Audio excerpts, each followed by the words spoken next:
lagi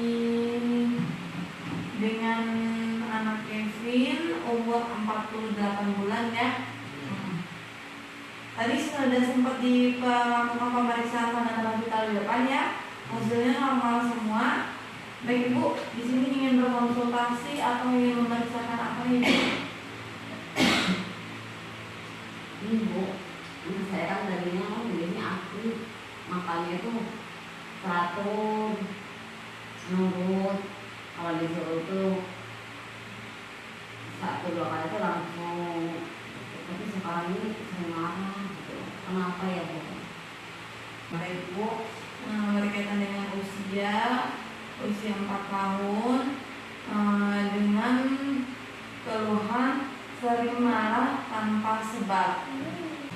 Baik, nanti saya akan melakukan deteksi masalah kesehatan mental dan emosional pada anak ya. Jadi nanti saya akan mengajukan beberapa pertanyaan ya. Itu kuesioner masalah mental dan emosional. Itu nanti ketika saya memberikan pertanyaan bisa Ibu jawab sesuai dengan keadaan si adik ya. Baik, langsung aja saya akan memulai beberapa pertanyaan. Apakah anak Anda sering terlihat marah tanpa sebab yang jelas? Iya. Iya. Apakah anak Anda tampak menghindar dari teman-teman atau anggota keluarganya? Enggak. Enggak ya.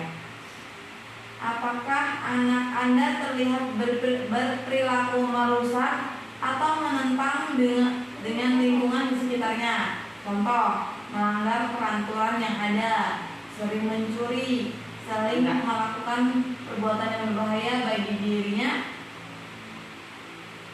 Enggak.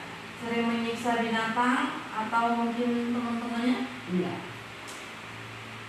Apakah anak Anda memperlihatkan adanya perasaan ketakutan atau kecemasan yang berlebihan yang tidak dapat dijelaskan asalnya yang tidak sebanding dengan anak lain seusianya? Enggak. Yang selanjutnya, apakah anak Anda mengalami keterbatasan oleh karena adanya konsentrasi yang buruk atau mudah teralih perhatiannya sehingga mengalami penurunan dalam aktivitas sehari-hari atau prestasi belajarnya? Enggak. Apakah anak Anda menunjukkan perilaku kebingungan sehingga mengalami kesulitan dalam berkomunikasi dan membuat keputusan? Enggak. Apakah anak Anda menunjukkan adanya perubahan pola tidur seperti sulit tidur sepanjang waktu, terjaga sepanjang hari, sering terbangun di waktu tidur malam? Enggak. Apakah anak Anda mengalami perubahan pola makan? Enggak. Apakah anak Anda sering mengeluh sakit kepala, sakit perut atau keluhan fisik lainnya, Bu? Enggak. Apakah anak Anda sering mengeluh putus asa atau berkeinginan mengakhiri hidupnya? Enggak. Yang ke-11 ya Bu. Apakah anak Anda menunjukkan adanya kemunduran perilaku atau kemampuan yang sudah dimilikinya? Enggak. Yang terakhir, apakah anak Anda melakukan perbuatan yang berulang-ulang tanpa alasan yang jelas? Enggak.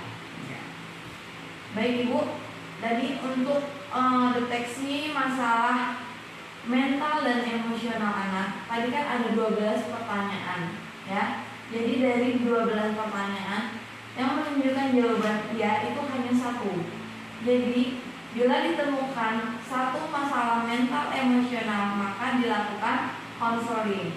Ini tidak perlu dirujuk. Tapi kalau dalam 12 pertanyaan tadi menunjukkan hasil iya, ya masalahnya ada lebih dari 2, itu perlu dilakukan rujukan untuk konsultasi lanjutan Bu. Jadi karena jawabannya itu hanya 1, ini masih dalam batas normal, tapi memang harus dilakukan konseling, terus menggunakan mungkin apa ya, ibu sering melakukan konseling menggunakan buku pedoman pola asuh yang mendukung perkembangan anak. Coba diterapkan, dilakukan di rumah ini selama 3 bulan. Jadi ibu mungkin lebih sering kontak sama anak, lebih membangun kedekatan sambil coba baca-baca pedoman pola asuh yang mendukung perkembangan anak. Jadi mungkin bisa mencari referensi di internet bisa, di beli buku di Gramedia itu juga bisa ya. Coba ibu lakukan selama 3 bulan ke depan. Jika ibu melakukan konseling terhadap anak dengan pedoman buku itu selama 3 bulan tidak ada perubahan, maka anak perlu dilakukan rujukan. Baik ibu, mungkin itu penjelasan dari saya. Jadi statusnya untuk saat ini meskipun menunjukkan jawaban iya satu jawaban iya, ini masih dalam batas normal, tidak perlu dirujuk, hanya perlu konseling orang tua di rumah selama 3 bulan ke depan. Mungkin itu saja dari saya.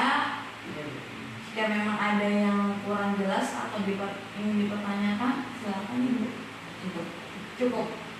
Sudah bisa dipahami ya Bu ya? Yaudah kalau begitu sekian aja penjelasan dari saya. Coba tolong diterapkan di rumah ya Bu. PR ibu sebagai orang tua selama 3 bulan ke depan ya. Terima kasih Bu. Iya ibu, sama-sama.